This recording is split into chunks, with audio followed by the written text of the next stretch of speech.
आज का एपिसोड में कुछ तथ्यों के साथ शुरू करना चाहता हूँ। कुछ ऐसी जानकारियों के साथ जो हम सभी को एक भारतीय होने के नाते जानना चाहिए। वर्ल्ड प्रेस फ्रीडम माने प्रेस की स्वतंत्रता की रैंकिंग में भारत दुनिया के 180 देशों में 142वें स्थान पर आता है। मार्च के महीने में आई 2021 की डेमोक्रेसी इंडेक्स माने लोकतंत्र की रैंकिंग में भारत 2 पायदान गिरकर 53वें स्थान पर पहुंच चुका है। फ्रीडम हाउस ने भारत को फ्लॉड डेमोक्रेसी मतलब अधूरा लोकतंत्र की श्रेणी में डाला था। यह भी बताया गया था कि भारत एक इलेक्टोरल ऑटोक्रेसी है।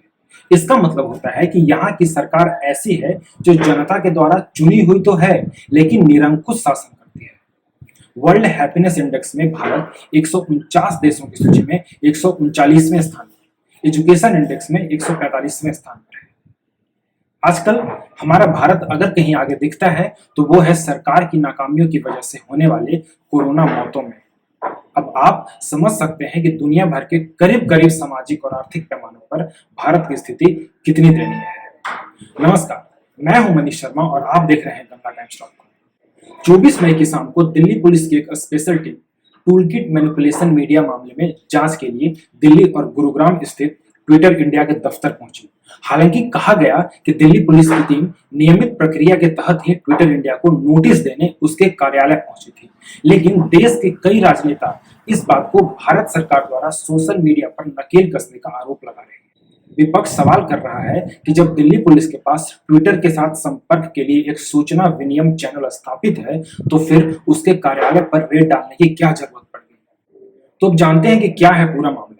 बताया जा रहा है कि सरकार और ट्विटर के बीच ताजा टकराव तब शुरू हुआ जब अमेरिकी सोशल मीडिया कंपनी ने भाजपा के राष्ट्रीय प्रवक्ता संबित पात्रा के एक ट्वीट को मैनिपुलेटेड मीडिया करार दे दिया था।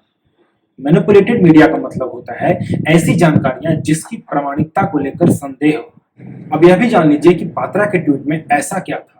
दरअसल 18 मई को भाजपा प्रवक्ता के ट्वीट में दावा किया गया था कि कांग्रेस पार्टी ने एक टूलकिट तैयार किया है जिसमें कोरोना महामारी के दौरान मोदी सरकार को बदनाम करने की कोशिश की जा रही है। दुनिया भर में फैल रहे फेक न्यूज को खत्म करने के लिए ट्विटर अनेकों ट्वीट्स को संदेहास्पद बता रहा है। इसमें सरकार के पक्ष और विपक्ष दोनों शामिल हैं। राजनीतिक टिप्पणीकारों का कहना है कि मोदी सरकार को ये बात रास नहीं आ रही है क्योंकि वो अपनी सोशल मीडिया स्ट्रेटजी के तहत विपक्ष को बदनाम करते आए हैं, लेकिन ट्विटर के एक्शन लेने से सरकार भी बदनाम होने लगी है और इसलिए पुलिस का इस्तेमाल कर ट्विटर को धमकाया जा रहा है। अब जान लेते हैं कि भारत में सोशल मीडिया जैसे फेसबुक, ट्विटर, इंस्टाग्राम आदि पर तलवार क्यों लटक रही है। क्या इसका मामला भी टूलकिट से ही जुड़ा हुआ है?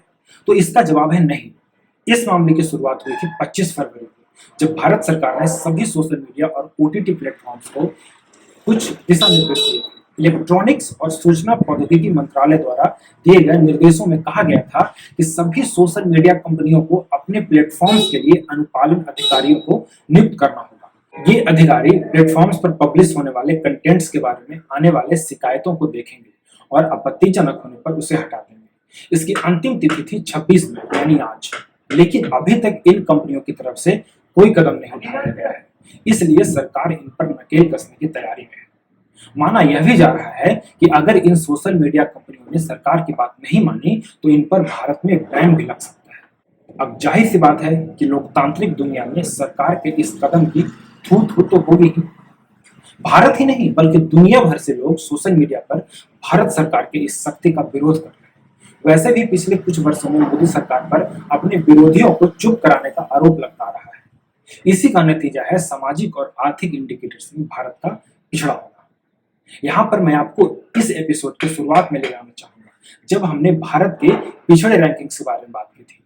मैंने वो सारी बातें आपको इसलिए बताई थी ताकि आप समझ सकें कि भारत सरकार की प्राथमिकता क्या होनी चाहिए और असल में क्या है। क्या आपको याद है कि देश में जब कोरोना महामारी की दूसरी लहर ने कदम रखा था और हर रोज हजारों की संख्या में लोग मर रहे थे, तब मोदी सरकार का किस तरह से पूरा फोकस था बंगाल में चुनाव जीतना। जब सरकार की नींद खुली तो पता चला कि ऑक्सीजन और वैक्सीन की कमी के कारण हर तरफ उसकी आलोचना हो रही है। तब उसने शुरू किया मोदी जी का इमेज मैनेजमेंट ताकि लोगों की नजरों में उनकी छवि न खराब हो जाए। लेकिन जब लगा कि कुछ काम नहीं कर रहा और खबरों में लगातार कोरोना से होने वाली मौतों का ही जिक्र आ रहा है, तब सरकार ने टूलकिट का मुद्दा उठाकर खबरों का रुख मोड़ दिया। फिर बंगाल में नेताओं को अरेस्ट कर कोरोना की खबरों को दबाने की कोशिश की गई और अब तो सोशल मीडिया को बंद करने की खबरों ने सभी महत्वपूर्ण मुद्दों को पीछे ढकेल दिया है, जो कि सरकार के लिए ऑक्सीजन की तरह है। अब जाते जाते मैं आपके सामने कुछ सवाल छोड़कर जाना चाहता हूं। क्या महामारी के वक्त जब देश में इतनी हाहाकार मची हुई है, सरकार का ध्यान इमेज मैनेजमेंट के बजाय लोगों को हॉस्पिटल में बेड्स, ऑक्सीजन, वैक्सीन आदि पहुंचाने में नहीं होना चाहिए?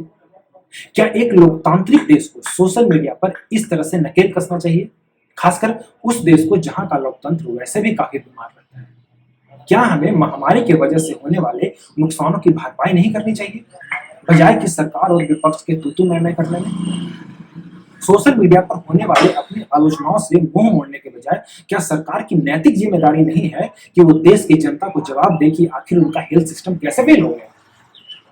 इन सब सवालों के बारे में सोचिए, हमें कमेंट सेक्शन में बताइए। तब तक के लिए मैं विदा लेता हूँ। नमस्कार।